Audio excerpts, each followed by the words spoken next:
Vamos a iniciar entonces el día de hoy en el nombre del Padre, del Hijo, del Espíritu Santo. Amén.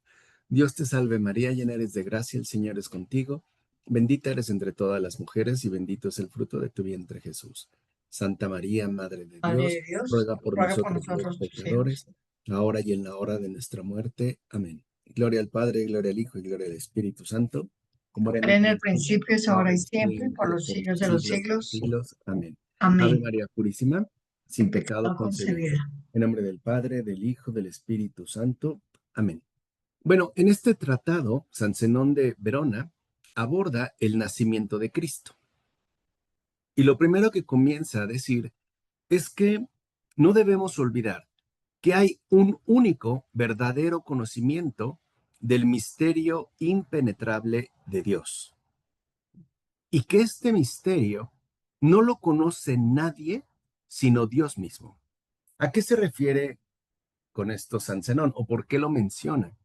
Porque a veces es común que intentemos indagar a fondo, por así decirlo, en la realidad misma de Dios, que a nosotros nos resulta inaccesible, inabarcable, no porque Dios lo prohíba, sino porque nos desborda y por mucho. Es como si quisiéramos contener el mar entero, todos los mares de este planeta, con nuestras puras manos. Y no se puede. Por eso también dirá San Zenón que de él no debe investigarse nada que no sea, ante todo, el conocimiento de su voluntad. Y este conocimiento de su voluntad sí lo tenemos al alcance, porque la voluntad de Dios se nos ha dado a conocer a través de Cristo. Cristo es la voluntad de Dios y su cumplimiento. Entonces, en primer lugar, a veces también pareciera que tendríamos como la tentación de indagar más allá de lo que sería ciertamente pertinente. Entonces, San Zenón nos advierte que no debemos dejarnos llevar por extravíos, ¿no? Que nos desvíen de lo fundamental, es decir, del conocimiento de su voluntad.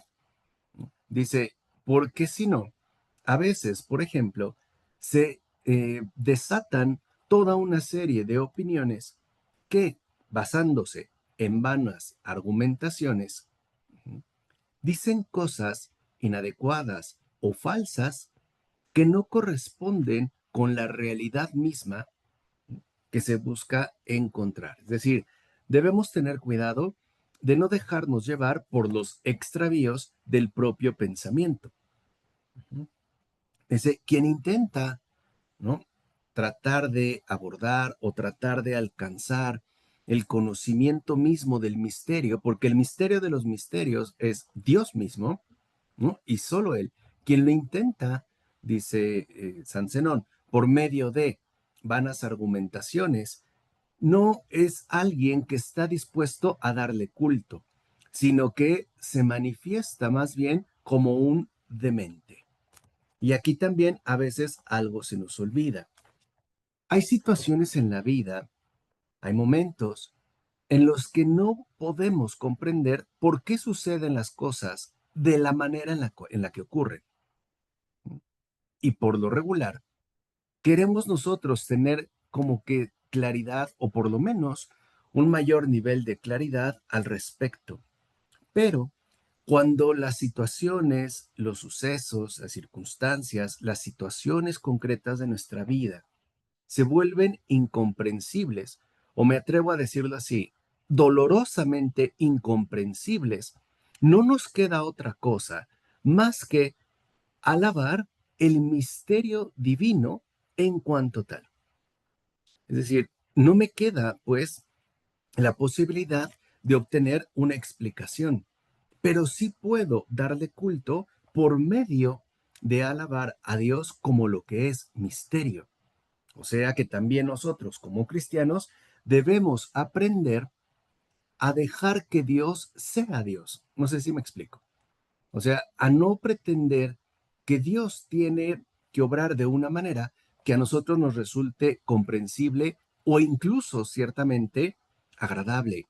Vuelvo a repetir, hay muchos momentos en nuestra vida en las que nos vamos a topar de frente con el misterio y no habrá explicaciones, no habrá razones, no habrá argumentos. Lo único que hay es, digamos, este cara a cara con un misterio que me desborda y que me invita, ¿no?, a la adoración de este misterio, o sea, a confiar enteramente en Dios.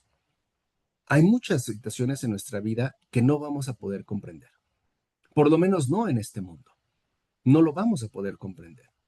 Y nos puede resultar incómodo, nos puede resultar doloroso. Pero ahí lo que queda entonces es reconocer que Dios es Dios y que no estamos tratando con cualquier cosa. Debemos también dejar que Dios sea Dios incluso en nuestra propia vida. O sea, no solo eh, considerar que Dios es un misterio en base a su forma de obrar o etcétera, no, sino en la manera en la cual, por ejemplo, mi propia vida pues se ha llevado a cabo o toda la serie de circunstancias que nos pueden llegar a involucrar de una manera involuntaria, pero ciertamente problemática. O sea, en pocas palabras, no olvidar jamás que Dios es misterio y que así es precisamente como lo debemos de reconocer. Es un misterio. Y a veces, vuelvo a insistir, no entendemos por qué las cosas se dan de la manera en la cual ocurren en nuestra existencia propia, o bien, ¿no?, en el mundo en general, o en una situación en particular. Porque si no, dice San Zenón, corremos el riesgo de que, en lugar de mantenernos como adoradores, empecemos a transformarnos en meros discutidores. O sea, empezamos, por así decirlo, a inquietarnos, a molestarnos, a irritarnos, a impacientarnos, ¿no? Y empezamos a mantener una relación con Dios, no de adoración, sino de discusión, o de reclamo, o bien de indiferencia, o de apatía, de frialdad, de distanciamiento. Pero lo primero que debemos pues entender es que si estoy, ¿no?, en manos de Dios, es porque estoy en manos de un misterio que me desbordará, quiera o no quiera. Esto es algo que, por ejemplo, Dios mismo ya había indicado desde el Antiguo Testamento, al decir, mis pensamientos no son vuestros pensamientos y mis caminos no son vuestros caminos. Nosotros, humanamente, ya tenemos criterios, tenemos procedimientos, tenemos, vamos a decirlo así, estructuras que nos ayudan más o menos a poder orientarnos y avanzar en el camino. Pero Dios no coincide con estas estructuras, porque Dios es más grande de lo que podemos concebir, incluso de lo que podemos contemplar. Entonces, para no dejarnos engañar por ningún error, dice San Zenón, aprende tú, cristiano, que a veces eres ignorante o a veces negligente, que si hablamos del nacimiento del Señor, entiende que hay dos nacimientos de nuestro Señor Jesucristo. Uno, que sí es lícito investigar. Otro, que en caso de que puedas, se te va a permitir enseñar legítimamente. El primer nacimiento tiene que ver con el que permanece dado en el conocimiento exclusivo del Padre y del Hijo. Es un misterio. ¿Qué quiere decir? Que si Cristo es el Hijo y decimos engendrado, no creado, no sabemos en qué momento ni cómo ocurrió, porque Dios es uno y trino. No hay un momento en el que haya estado solo el Padre y después el Hijo. No obstante, está el Padre y el Hijo. Ese es su primer nacimiento. O sea, no sabemos cómo, ni podríamos entender cómo esto ciertamente se ha dado o cómo es que ha sido posible. Ese es el primer nacimiento. Y es el que te dice, te es lícito investigar, pero no discutir. Y aquí entonces vemos una gran diferencia. A veces nosotros queremos indagar, por ejemplo, las cosas, no para comprender, sino para discutir, ¿sí? Para rebatir, para establecer, pues, por así decirlo, un criterio de discusión que no lleva a ningún lado. Entonces, ¿qué es lo que queremos? ¿Contemplar o queremos discutir? ¿Qué quiero realmente? ¿Conocer o debatir? ¿Qué quiero? Pues, o sea, en pocas palabras, quiero realmente nutrirme de ese misterio o enfrentarme a este misterio a partir de un conflicto. Es decir, la relación con el misterio, es decir, con Dios, depende en todo caso de una actitud interior. Quien lo había distinguido ya en su momento fue San Agustín. Por ejemplo, el joven San Agustín distinguía muy bien entre la veritatio y la disputatio. San Agustín, que como sabemos fue abogado, por cierto, antes de que se me olvide, bienvenida Clara Basto, espero que te encuentres muy bien, y también tú, Lupita, qué gusto que estés por aquí. Bienvenidas ambas. Gracias, buenas noches. Buenas noches. Entonces, dime, Elizabeth. Ay, profesor, era que quería preguntar quién es Relos Relos. Soler, es Edgardo. Ah, cambiamos de nombre. Estaba intrigada. Es que es Edgardo Ramón Soler, pero está al revés. Ah, Y ahorita anda enfermo, un poco enfermo ah, de virus. ¿Y tú, Clara Basto, cómo estás? Bien, bien, profesor, gracias. Qué bueno, Clara, bienvenida, ¿eh? Qué bueno escucharlo y verlo. Igual, igualmente a ti, ¿eh? Gracias. Entonces les decía, ya el joven San Agustín había distinguido entre veritatio y disputatio. Acuérdense que él tenía una formación, lo que hoy diríamos jurídica, es decir, una especie de abogado, ¿no? Que dominaba muy bien la oratoria.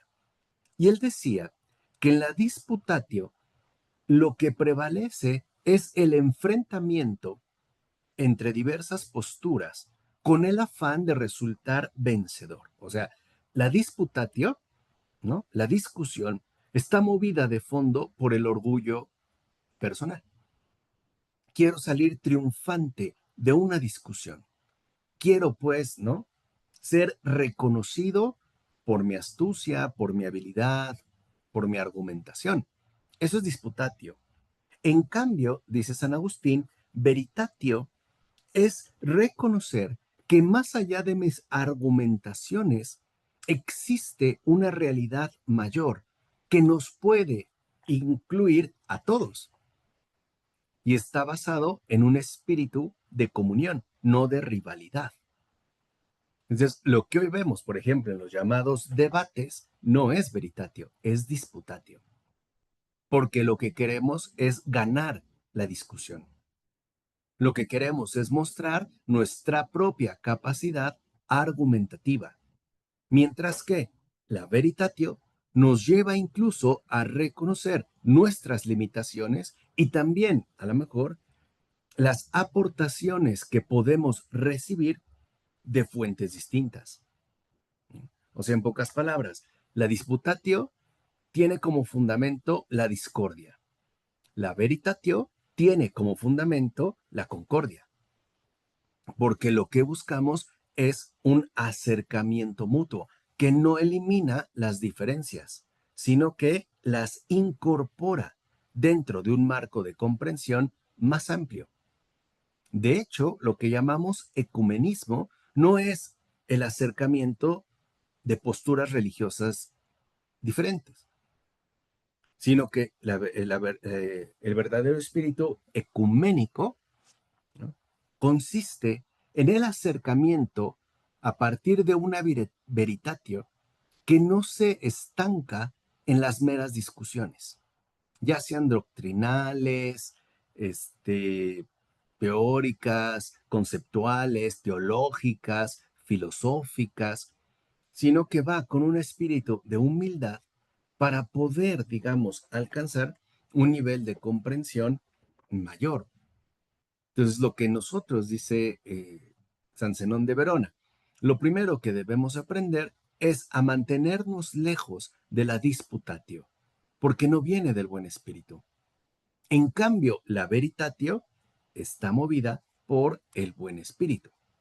Por eso muchos, cuando quieren indagar el misterio de Dios, es decir, el misterio trinitario, terminan discutiéndolo. Por ejemplo, diciendo que no es posible que sean tres, pero uno, o que a fuerza tuvo que haber un momento en el que el Padre estuvo solo y que no era por tanto Padre. ¿Mm? Así sea por un instante. Y entonces empiezan las discusiones que nos van enredando y nos van alejando poco a poco del misterio, ¿no? En este caso de Dios. Y lo mismo en relación al nacimiento. Por eso dice, el Señor tiene dos nacimientos. El primero permanece, ¿no?, oculto en el conocimiento mismo del Padre y del Hijo. Es decir, ese misterio solo Dios lo conoce. Nadie más lo puede conocer. Pero el segundo nacimiento, el nacimiento según la carne, dice, ese sí lo podemos enseñar incluso porque se cumplió tal y como fue anunciado por numerosas profecías. Este sí. Es decir, la encarnación, que es el nacimiento, ¿no?, carnal del Señor, en este sí tenemos acceso porque se cumplió tal y como había sido anunciado por numerosas profecías. Dice, para empezar, el Hijo de Dios, en el tiempo establecido por la voluntad divina, demarca y establece su morada en el templo de una virgen que había sido previamente elegida. Y elegida para que Dios mismo fuera engendrado y concebido como humano. Y allí mismo, sin dejar de ser lo que era, se prepara a ser lo que no era. O sea, la encarnación del Señor es algo completamente insólito y novedoso, porque sabemos que en principio Dios es espíritu y sin dejar de ser espíritu, se hace carne, como dice San Zenón. Allí mismo, en el vientre virginal, en las entrañas mismas de la Virgen María, se prepara a ser lo que no era. ¿Qué no era hasta ese momento el Hijo de Dios? Humano. Así como nosotros. Ya en esta tierra nos vamos preparando para llegar a ser lo que no somos, Dios. Nosotros, al revés, somos humanos. Y mientras Cristo se preparó en el vientre de María, nosotros nos preparamos a todo lo largo de nuestra existencia terrenal. Entonces, en este segundo nacimiento, dice San Zenón, Dios mismo queda unido a la carne humana. Exacto, que sería el vientre, ¿no?, como dice Edgardo, de la iglesia. Por eso, muy pronto los padres de la iglesia empezarán, ¿no?, a identificar de manera cada vez más nítida a María con la iglesia. María es la figura de la iglesia, porque en María se realiza la obra que la iglesia sigue produciendo. Es decir, ¿se acuerdan en esa matriz fecunda que da a luz a los hijos de Dios? Pero en sentido inverso. Mientras en María Dios se hace hombre, en la iglesia el humano se diviniza, se hace Dios. ¿Se entiende? O sea, este es, digamos, el camino inverso. Cuando Cristo es concebido en el vientre de María, se encarna y se hace humano, asume la carne humana. En la iglesia, como útero, ¿no? Recuerden que esta también es una expresión muy patrística, ¿no? La iglesia, como útero divino, nos concibe para ser dados a luz según el Espíritu, como obras del Espíritu, y no para asumir la carne, sino para asumir la divinidad. ¿Se entiende? O sea, este es, digamos, como el complemento, que es una de las principales afirmaciones de los padres de la iglesia. Dios se hizo humano para que el humano se haga Dios. Esa es, digamos, la columna vertebral de la patrística, ¿no? Cada padre tendrá sus aportaciones, sus desarrollos, pero algo tenían claro, que Dios se hace humano para que el humano se haga Dios. Y ya dijimos, no como Dios, no como una especie de Dios disminuido, imperfecto, no, se haga Dios. Así como Dios se hace verdadero hombre, ahora Dios quiere que el humano se haga verdadero Dios también. Es decir, que se haga como Cristo. Y así como decimos, ¿no? Es verdadero Dios y verdadero hombre, que del humano también se diga, este es verdadero hombre y verdadero Dios. Este es, digamos, la unión, ¿no? O el milagro que lleva a cabo Cristo por medio de su encarnación. Y añade San Zenón que el vientre de María emerge abultado. Es decir, ¿no? Aparece, pues, eh, el embarazo. Dice, pero no como resultado de una función conyugal, sino por la fe. Lo dice claramente San Zenón. El vientre de María crece no por el semen, sino por el verbo mismo. Es decir, es real el misterio de la encarnación.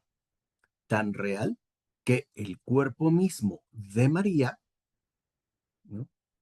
Asume todo lo que implica el embarazo. Por ejemplo, el abultamiento del vientre, pero sin intervención humana, sino por obra del Espíritu. Además, dice, no conoce molestias. Y eso es algo que a veces olvidamos, porque acuérdense que a Eva, todavía en el paraíso, el Señor le dice que parirá con dolor. ¿Por qué va a parir con dolor? Por efecto del pecado cometido. Pero si María es la sin pecado, no tiene dolor, no tiene molestias. Digamos, molestias en el sentido de que puede ser, por ejemplo, de repente agobiante, ¿no? O molesto, ¿no? El vientre, y no se digan, por ejemplo, las contracciones, ¿no? En el sacramento del bautismo, exactamente, Edgardo, nacemos sin dolor. Así como la Virgen no padece dolor en el parto, nosotros también nacemos en el bautizo sin dolor. Y dice, y lo hace porque aquel que la ha elegido como templo suyo para comenzar a ser lo que no era, es decir, humano, es el creador del mundo que no daña. Y por eso, dice San Zenón, algo extraordinario. La Virgen da a luz no con dolor, sino con gozo. O sea, para nosotros sería como muy difícil concebir un parto gozoso, sin la más mínima molestia. O sea, ahí es donde también vemos, en este caso, el misterio. Y dice, y esto es algo admirable, porque rebosante de júbilo, ella, la Virgen, da a luz a un niño que no ha sido ni una carga ni una molestia. ¿Se entiende? O sea, y aquí es donde vemos también cómo Dios jamás hace daño. Dios no daña. Dios ciertamente no molesta. Dice, por ello también la nueva recién parida no gime, no sufre, Y el niño dado a luz, al entrar en el mundo, no viene llorando espontáneamente, según la costumbre humana. Ujú. No viene llorando con esas lágrimas anunciadoras de la vida, ¿no?, que se arrastra. No llega así. Dice, la madre, vaciada del peso, ¿no?, el fruto de su parto, tampoco está pálida o mareada o agobiada. Dice, ni siquiera se siente lo más mínimamente cansada o exhausta en todo su ser. Dice, el niño mismo no está sucio, con mancha alguna de la madre, o tampoco está sucio por manchas, ¿no?, de el cuerpo. En realidad, nada inmundo puede tener sobre sí quien vino a purificar al género humano de los pecados, suciedades y manchas. Es decir, el nacimiento del Señor es un milagro, pero es un milagro hermoso, bello, maravilloso. A veces tendemos a querer hacer, otra vez, del misterio algo que nos resulte más digerible. Entonces imaginamos a María sudando, molesta, con contracciones, etcétera, etcétera, etcétera. Incluso el niño, ¿no?, literalmente, pues, sucio de sangre o de coágulos. Nada de eso ha ocurrido. Ana Catalina Emmerich, por ejemplo, dice en las revelaciones que tuvo que el momento del parto en María fue algo excepcional. O sea, el momento de dar a luz fue como un aviso del cielo que la hizo ponerse profundamente en oración y prácticamente en éxtasis. Y estaba tan absorta en ese éxtasis, ¿no?, tan inundada y penetrada de luz, que cuando ella misma cayó en cuenta, el niño ya lo tenía enfrente. Y no podía creer lo que veía. Lo tomó en brazos y se dirigieron una mirada de amor puro entre uno y otro. Ni siquiera es que empezara a llorar. Fíjense, y esto me refiero a Ana Catalina Emmerich, que escribe en el siglo XIX. San Zenón está en el siglo IV. ¿Se dan cuenta? O sea, porque a veces, otra vez, no nos damos cuenta de la inmensidad, ¿no?, y la, digamos, la belleza que tiene la misma obra divina. Entonces, dice San Zenón, ¿cómo podía llegar sucio el impecable? ¿Cómo podía venir embarrado de suciedad el que ha venido a limpiarnos de toda suciedad? Ujú. Incluso afirma San Zenón, ninguno de los aspectos acostumbrados le fueron aplicados a la recién parida, a la Virgen, que no tenía necesidad de ellos, porque era ella la que había merecido recibir en su útero como hijo al Salvador de todas las almas. Es decir, San Zenón nos empieza a acercar al misterio de Dios, que es inseparable del misterio mismo de la Virgen María.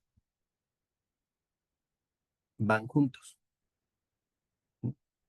Muchos dicen que el culto a María vino mucho después.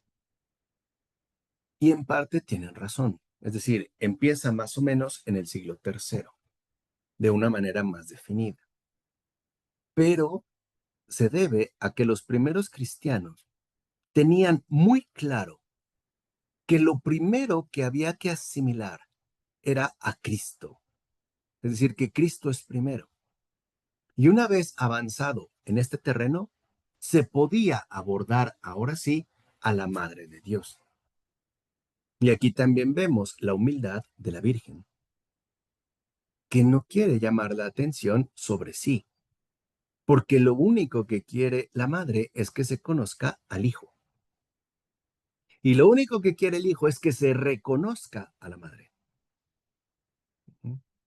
Es decir, que no se le niegue el reconocimiento que Dios mismo le otorgó. Dime, Elizabeth. Profesor, o sea que no hubo el rompimiento del cordón umbilical, no hubo salida de placenta, digamos, y no hubo sangre. No, pero ¿hubo placenta? Sí. ¿Hubo cordón umbilical? Sí, sí lo hubo. ¿Quién lo cortó? El Espíritu Santo. ¿Quién lo limpió? El Espíritu Santo. Por eso decimos, ¿no? Que fue concebido por obra y gracia del Espíritu Santo. Pero no solo fue concebido, fue parido por obra y gracia del Espíritu Santo. Él se encargó de la concepción, también se encarga del nacimiento. ¿Se entiende? Y ese también es otro aspecto que a veces solemos olvidar. Es decir, lo que dijimos al inicio, estamos ante Dios, no ante cualquier cosa. Una vez que se le presenta el niño, no está tirado, por ejemplo, estaban, sabemos, en una especie como de establo, ¿no? Que no necesariamente estaba limitado a los animales. Esos establos, en los tiempos de Jesús, o lo que hoy llamaríamos establos, eran, imagínense, como estancias pequeñas, generalmente, ¿no? Al lado de las casas donde se podían guardar animales, pero también servían de hospedaje para ciertos visitantes. Lo que es un hecho es que en esos lugares, pues no había comodidad alguna. Ujú. Pero la Virgen y especialmente San José habían preparado una especie de cunita para poder colocar ahí al niño. Cuando el niño nace, ¿no? Y la Virgen sale como de su éxtasis, ujú, ella lo que hace ahora es tomarlo, primero adorarlo, tomarlo y ahora sí, envolverlo en pañales, pero no limpiarlo. Ujú. Y lo que hace es llevarlo a su pecho. Es decir, aquí también nosotros debemos aprender que la Virgen, como dice San Zenón, concibió siendo virgen y parió también siendo virgen, y virgen permaneció después del parto. Es el primero que hace una definición dogmática tan precisa de la Virgen María. Lo que hoy decimos, por ejemplo, ¿no? Virgen concebida, ¿no? Perdón, virgen, ¿no? En la concepción, virgen en el parto y virgen después del parto, esto es dicho por San Zenón. ¿No? ¿No? Esto lo dice San Zenón. Y lo dice así, María concibió siendo virgen intacta, parió después de la concepción siendo virgen y virgen permaneció después del parto. Así hizo Cristo que él mismo naciera como ser humano, de un modo como ningún otro humano puede nacer. En pocas palabras, para San Zenón, el nacimiento del Hijo de Dios, de la Virgen, es un hecho milagroso. Así como su concepción es milagrosa, su nacimiento también es milagroso. No lo podemos nosotros intentar, por así decirlo, reducir, como dice San Zenón, a los sucesos a los que estamos acostumbrados en estos temas. Por ejemplo, suponer que la Virgen estaba gritando o sudando o temblando por los dolores. No hay nada de eso. No lo hay. Porque en pocas palabras se trata de algo sobrenatural. Y así como nos puede parecer tan extraño el nacimiento del Señor, si ponemos un poquito de atención, como ya lo estaba haciendo Edgardo, el bautismo también es algo extremadamente milagroso. Para nosotros no es más que un ritual donde, ¿no?, se involucra agua y, digamos, una pronunciación solemne. Pero lo que verdaderamente ahí ocurre es un milagro, porque entramos como humanos y terminamos convertidos en hijos de Dios. Aparentemente, nada cambió. Aparentemente, todo siguió igual. A ver, déjame leerte, Edgardo.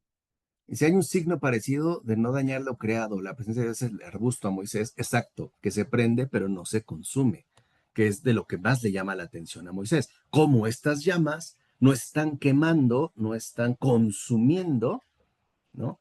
Digamos, este arbusto, esta zarza. ¿Qué pasó, Paola? Ay, espero no enredarme porque luego a veces soy burra para explicarme. Entonces, el parto de, o sea, el hombre común, o sea, todos los demás, tiene este efecto, o sea, de, pues, obvio, de la sangre, del dolor y todo, por la cuestión del pecado. Ujú. Pero como la Virgen está ella libre de pecado y Dios siendo Dios, pues aquí por eso el milagro del nacimiento de Cristo es totalmente distinto o sea, en mucha parte a la de nosotros. O sea, supongo que nada más la parte humana de Dios es la que, bueno, o sea, ya al momento de nacer, no es que empiece ahí su humanidad, pero sí como que a ver, cómo le explico? Sino que se revela ahí. Sí, o sea, lo que se revela, en pocas palabras, es que este niño, en pocas palabras, que acaba de nacer, lo ha hecho de un modo milagroso. Así como con su concepción ha sido un milagro, también Ujú. su nacimiento es un milagro. Y ahí se revela de quién se trata. Es decir, este niño no es un niño común, no es un Ah, hombre cualquiera, porque siendo hombre también es Dios. ¿Sí me explicó, Paola? sí, lo que pasa es que igual, por ejemplo, bueno, yo como mujer y como madre, pues, o sea, si dar a luz a un hijo, sí es para mí, bueno, yo lo veo así, o sí es algo muy bonito, pero es algo grotesco, o sea, sí es algo que, al menos a mí como mujer, es como, a ver, o sea, en la parte humana, sí es como que te arrebata mucho, no de dignidad, porque en eso no, sino más bien eh, se hace uno muy vulnerable en todos los aspectos. Por ejemplo, Ujú, desde que una persona que te esté asistiendo, una persona extraña, a lo mejor el dolor, la sangre, o sea, todo esto que no está uno acostumbrado, esa parte para mí es grotesca. Entonces, o sea, al entender esta parte de la Virgen, de no tener ella nada de esto, pues obviamente no es difícil para mí de entender, sino me hace comprender ahora sí que hasta lo libre que ella estaba de ese pecado, de todo lo pura que ella era, para que ella estuviera libre de todo esto. Es lo que... exacto, exacto, Paola. Por eso ya sabemos que se le conoce como la Inmaculada, la que no lleva mancha alguna, la concebida sin culpa del pecado original. No tiene ni un pecado. Es pureza total.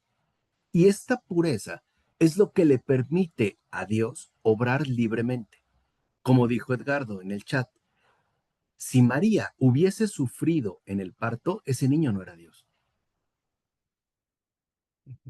Hubiera sido un niño cualquiera, un humano cualquiera. Y él lo dijo, ¿no? Yo vengo a hacer nuevas todas las cosas. De hecho, cuando nace, dice San Zenón, este niño recién nacido lleva en su cuerpo no las manchas de sangre, sino la luz que desprende. es un niño luminoso.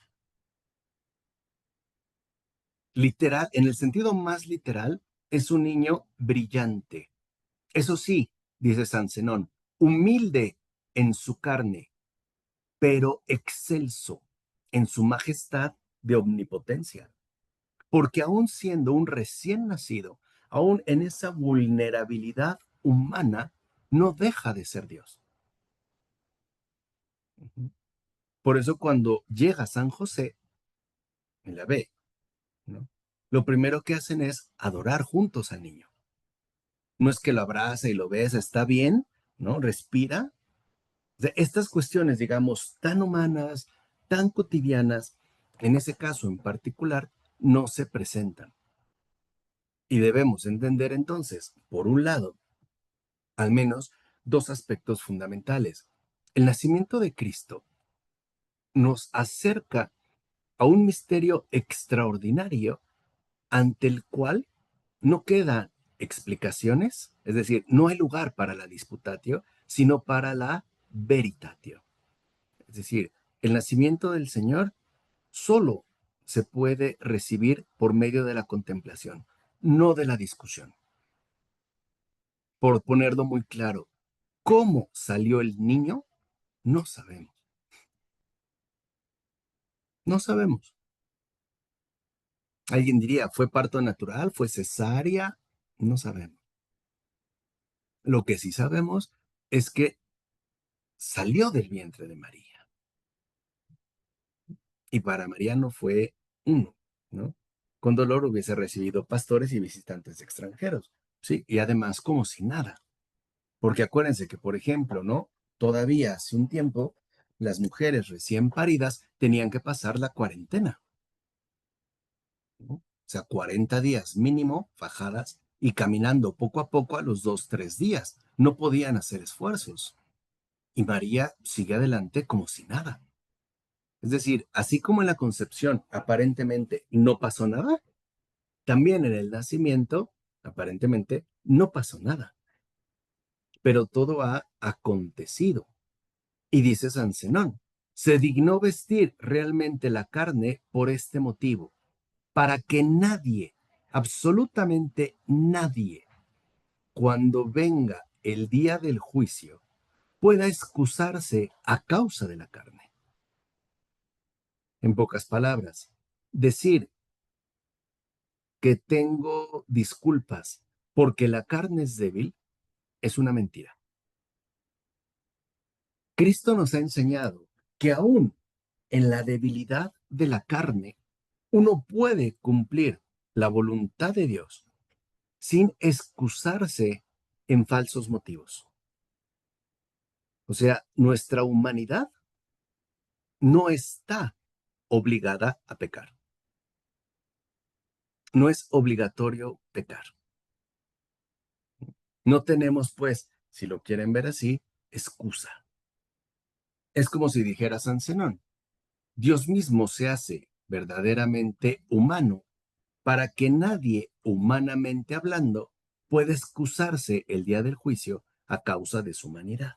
Es decir, es que soy humano. Y eso también se ha vuelto, digamos, una referencia común en estos tiempos, ¿no? Nuestros errores, debilidades. Decimos, bueno, es que soy humano. La respuesta cristiana es, ¿y eso qué? Cristo también se hizo humano y obró en la tierra humanamente. Por ejemplo, comió, caminó, durmió. No es que utilizara estrategias divinas especiales para su estancia en la tierra. No, vivió humanamente. Y con ello entonces Cristo nos enseña que sí podemos ser humanos, ¿sí?, y llevar a cabo la voluntad divina sin excusas. O sea que nuestra humanidad no es una excusa para el pecado. Más bien, nuestra humanidad es vía para cumplir la voluntad divina. ¿Entiende? Dentro, digamos, ¿no?, de este planteamiento que está haciendo San Zenón en cuanto al nacimiento del Señor. Y en un siguiente tratado, San Zenón aborda la cuestión de la justicia, que también es una palabra que a veces solemos confundir. Y comienza diciendo San Zenón que en la iglesia de Dios no se busca un sermón disfrazado, sino la verdad pura, de la que no sin culpa se alejaron mucho los que creían o han creído que la justicia de Dios estaba en el poder de la elocuencia. O sea, en aquellos que consideraron que la justicia divina dependía de nuestra capacidad de argumentación meramente humana. Dice, por eso, como no pudieron comprenderla, ni pueden sin el magisterio de la divina sabiduría, de la que no tenía ninguna noticia, reivindicaron, según ellos, dos justicias, una justicia civil y una justicia natural. Es decir, está hablando, digamos, de la mentalidad de su tiempo, que a grandes rasgos, y como ya sabemos, pues es la mentalidad pagana.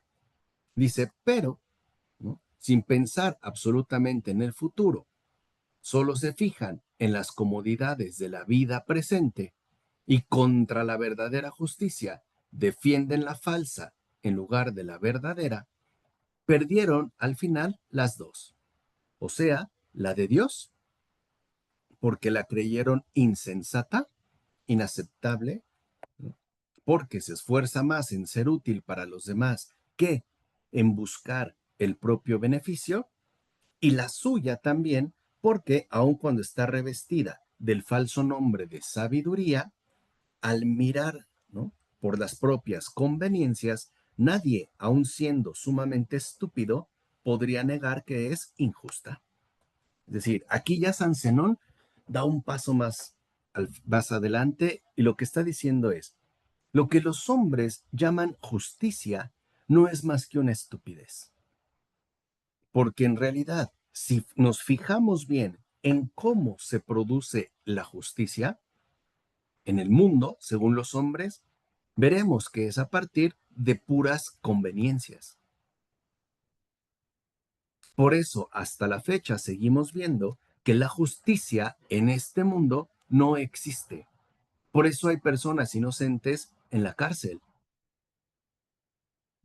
Por eso hay personas que han recibido innumerables abusos y ningún tipo de compensación.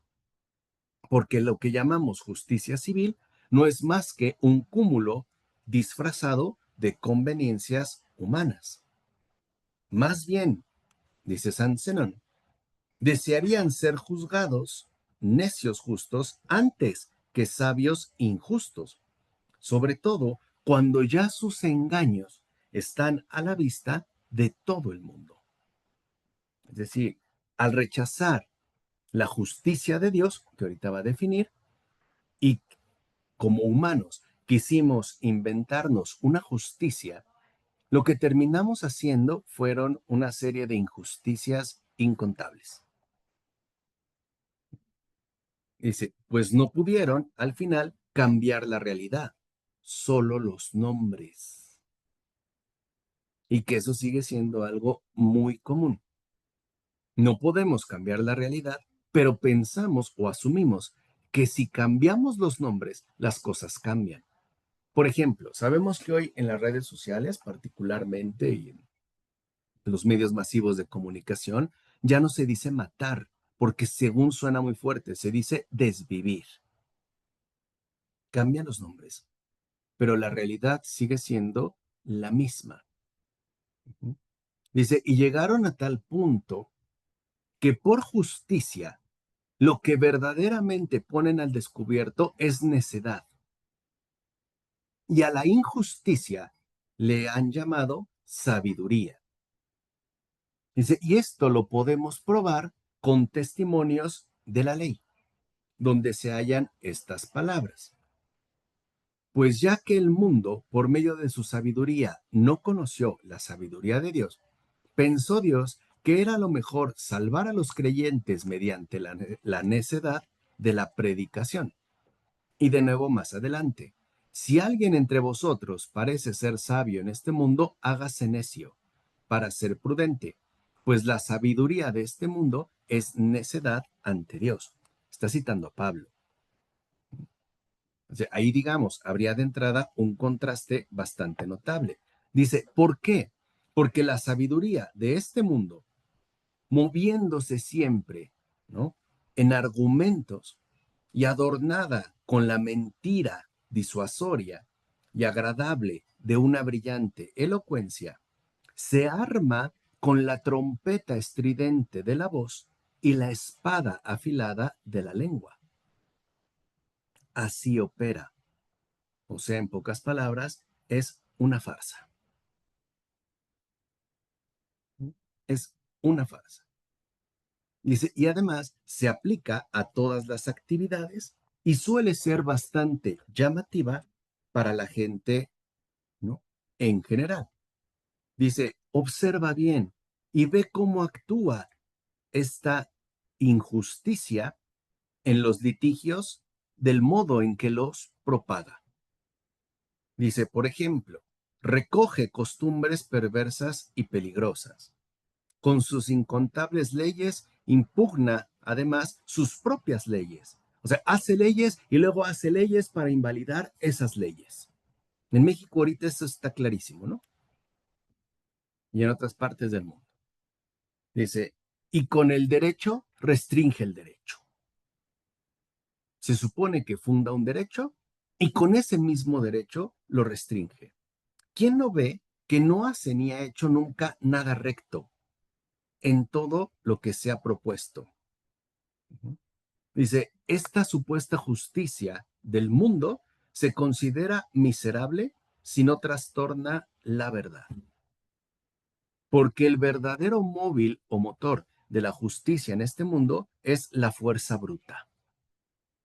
Es decir, la que imponen aquellos que tienen en común la ferocidad de las bestias, los fuertes. Hoy diríamos, no necesariamente los fuertes, pero sí los adinerados, los ricos de este mundo, que no solo tienen dinero, pueden tener poder, pueden tener influencia, pueden tener elocuencia o simple y sencillamente astucia. Dice, míralos, estos se sienten intocables porque saben que sus posibilidades se vuelven ilimitadas. Consideran recto aquello que ha podido hacer por el simple hecho de que lo hizo. Es decir, porque lo pudieron hacer, afirman que estuvo bien hecho, porque tenían en todo caso la capacidad. Dice, por ello, sin ningún tipo de respeto a la religión divina y humana, destruye de golpe con el fuego y la espada a los habitantes. O sea, por ejemplo, cuando hacían alguna invasión o algún despojo y decían que tenían el derecho. Piensen actualmente Israel en Gaza o Estados Unidos en Afganistán o cualquier otro tipo de estas catástrofes, ¿no? Dice, y lo arrasan con toda su hacienda. Arrasan ciudades, arrasan campos y no temen absolutamente nada. Y no temen por una simple razón. Porque confían en la muerte, que es su amiga y aliada. Son sirvientes de la muerte. Están al servicio de la muerte. Dice, y lo que la sabiduría con diligencia recoge en sus leyes, la fuerza, ¿no?, la violencia, con los ojos cerrados, lo destroza, algunas veces de una sola embestida. Por eso, ya digamos en el siglo XIX, Clausewitz dio esta famosísima definición, bueno, acortada, que afirmaba que la política es la continuación de la guerra por otros medios. Y en efecto así ocurre. Cuando, por ejemplo, entre dos países sus astucias ya no tienen efecto, pasan al ataque. Terminan utilizando la fuerza. Y lo que muchas veces se llevó tanto tiempo en poder consolidarse, se derriba en un solo instante. Dice, y además, a esta injusticia mundana, que le llaman justicia, le acompaña la rica avaricia, cuya opulencia, ¿no?, contienden en acrecentar con con admirable rapidez, porque saben que de una invasión injusta pueden sacar un gran provecho. Lo que hoy nosotros llamaríamos el saqueo. El saqueo. Y dice, ¿no es esto maldad? ¿Qué clase de tinieblas son estas? Está en todos y por todos es denunciada, como si no estuviese. Se le acusa y sin embargo se le honra. Mata y es amada. Es un tremendo invento de calamidad, porque la fuerza no puede competir con la sabiduría y por eso busca eliminarla. Dice, ¿o acaso no te das cuenta ya que la sabiduría de este mundo no es justicia y ni siquiera verdadera sabiduría? Pues el que es tonto no sabe lo que es bueno y tampoco lo que es malo, y no puede saber qué debe rechazar y qué debe retener. Y por eso, precisamente, siempre peca, lo cual es contrario a la justicia. Porque el justo es el que se abstiene de todo pecado. Ese es el justo. Cuando en el Antiguo Testamento se habla de justos, es lo que en el Nuevo es santos. El justo, por ejemplo, decimos el justo Job o el justo Abraham, eran justos porque se abstuvieron de todo pecado y lo lograron no por su propia capacidad, sino por tener conocimiento del bien y del mal. Es decir, por escuchar la verdadera sabiduría que es Dios mismo. Dice, de ahí que nunca puede ser justo el que es tonto, ni sabio el que es injusto. Y añade, por eso, vengamos ahora a la verdadera justicia, que es la fuente y madre de todas las virtudes. Dice, para empezar, la verdadera justicia se dedica siempre a la utilidad ajena. O sea, la justicia es atender las necesidades ajenas, nunca lo propio. La justicia se dedica de lleno a la utilidad ajena y se desenvuelve sabiendo qué es lo debido principalmente a Dios. La justicia no busca nada para sí, no asume nada como propio, a no ser el cumplimiento fiel, sin jactancia alguna, de la voluntad divina. Esa es la justicia. O sea, la justicia es estar al servicio de las necesidades ajenas, nunca de las propias. Y además, sin jactancia. Solamente asumiendo que se trata de un cumplimiento fiel. Por eso, la verdadera justicia siempre tiene como ámbito privilegiado el bien público, porque la justicia busca el bien de los demás y es prudente porque no se inclina a alguna de las partes involucradas. O sea, la justicia, en pocas palabras, no tiene preferencias. Dice, por eso la justicia, ¿no?, rescata, no mata, cuida a los encarcelados. También vela con amoroso cuidado al enfermo.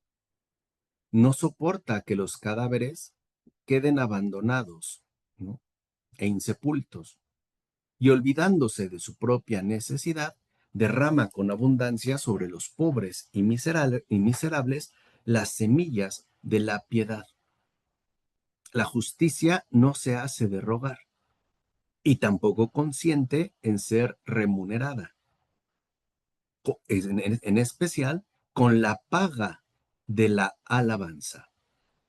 Eso para la justicia es un verdadero crimen, pues la justicia no retiene nada para sí. Más bien, su deseo es que la avaricia no predomine, porque la avaricia posee a los seres humanos, mientras que la justicia los libera de la avaricia y los libera para entregarlos a Dios. Así pues, la verdadera justicia solo tiene una principal inquietud: no deber nada al mundo, no recibir nada del mundo. De ahí que quienes no han leído las divinas escrituras o habiéndolas leído no las consideran válidas a causa de su lenguaje vulgar e inculto, consideran estúpida esta virtud y se ríen de ella como si fuera una cosa vana. Entonces, dice San Zenón, y con esto ya terminamos el día de hoy, que nosotros debemos buscar la justicia, y lo justo es que los demás no pasen necesidades. Justicia es olvidarse de uno mismo y buscar siempre el bien común, el bien de los demás, el bien de todos. Por eso creo que valdría mucho la pena que esta semana le pidamos a Dios el don de la justicia, la gracia de ser justos en este mundo,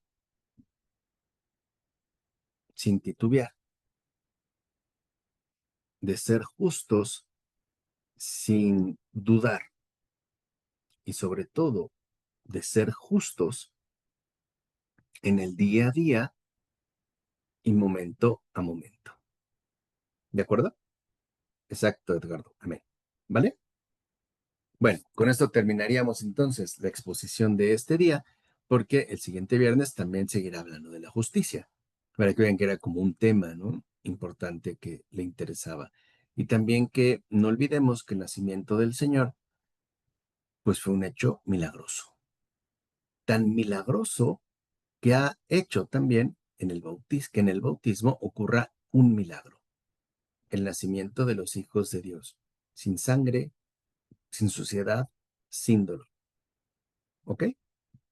Bueno, les agradezco mucho su acompañamiento, su cercanía, espero que les sea de provecho. Un fuerte abrazo para ti, Elizabeth, para ti, Lupita, para ti, Edgardo, que te recuperes, para ti, Omar, para ti, Clara Basto también, y para ti, Paola, que Dios les acompañe, les bendiga, les libre de todo mal, y nos vemos el próximo viernes.